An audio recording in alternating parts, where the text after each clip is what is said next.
Hello mga kasari, good morning po sa inyong lahat. So for today's video, ang araw po pala ngayon ay Thursday at pa-third day na guys na nagtitinda kami ng siomai at siopaw. Pero ngayon, kasalukuyan na kakaluto ko lang ng siomai lang muna dahil kakaalis lang guys ng partner ko para mamili ng paninda ulit namin. So, ngayon lang guys kasi naubos, balik kagabi, naubos yung binili niya nung isang araw. Pero ayun, tumubo na din po naman tayo kahit papano at malaking tulong na din po yun, 'di ba? Extra income, dagdag income sa ating sari-sari store at pati na rin sa atin, 'di ba? Imagine mga kasari, wala pang nasa puhunan lang na 500 pesos pero tumubo tayo ng 400 pesos mahigit. So malaking tulong na po yun.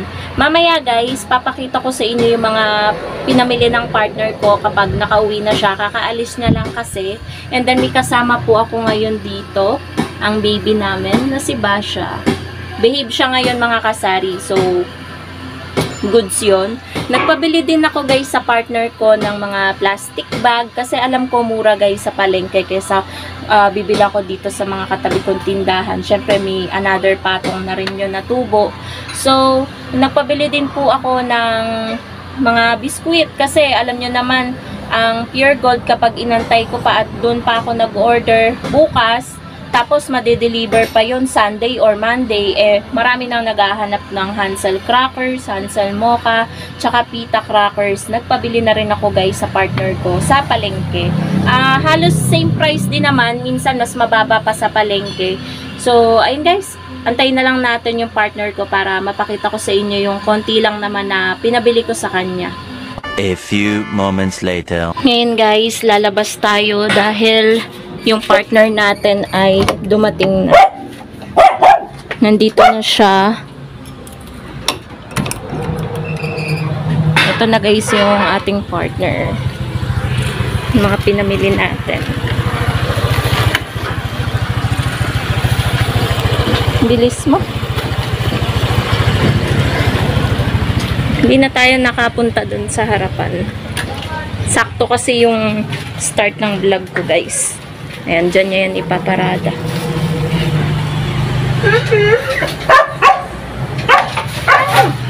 Nalaglag. Ano ba ito?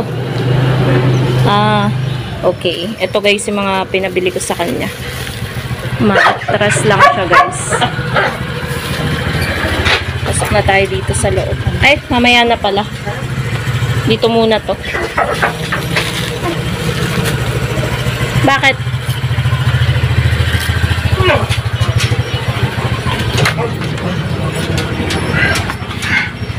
Hi, Pritzy!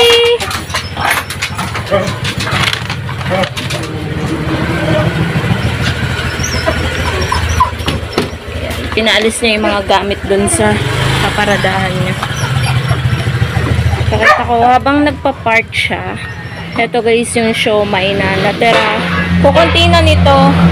Wala pang bumibili ngayong umaga. Pero okay lang yun kasi tuwing hapon at gabi, tsaka naman dumadami yung bumibili. Katulad kagabi, hindi ako magtanda o gaga kasi busy yung partner ko. May pinapaayos na cabinet yung kapatid ko. So, siya yung nag-a-assemble. So, wala akong kasama sa tindahan. Nagpatulong ako sa mother ko. Kasi guys, may bumibili dito. Bibili ng siomai. Tapos may nabili doon, tapos meron pa nagpapa-Gcash. So, ang hirap kapag mag-isa lang talaga.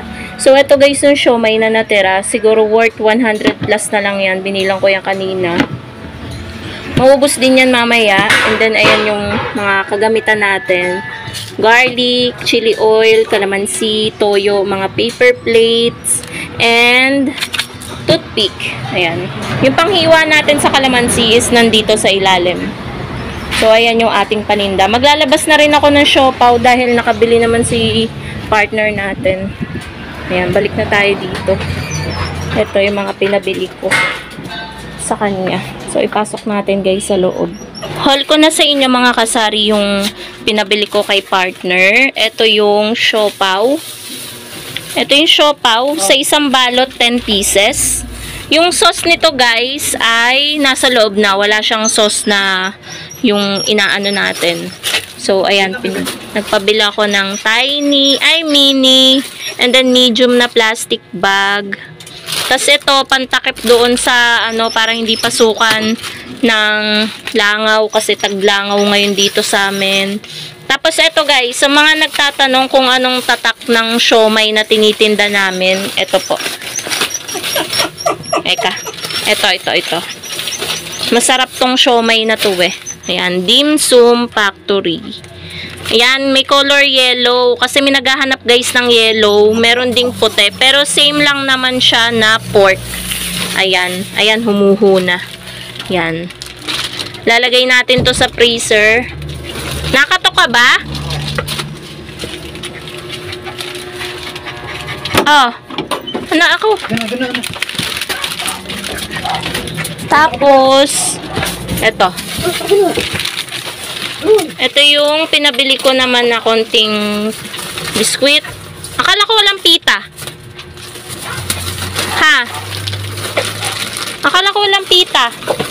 Ito, pita crackers, Hansel Mocha, Hansel crackers, and then ito, Nescafe stick. Buti na lang merong Nescafe stick. Ito, kasi may naghahanap na nito eh. Wala kasi to nung pag-deliver ni Pure Gold nung Lunes. 2 balot yung order ko nito. So, yan lang guys, yung pinabili ko sa kanya. Pakalawa na lang ang siopaw.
So, ayan mga ka-super, ito yung ating siopaw and siomay na isinalang.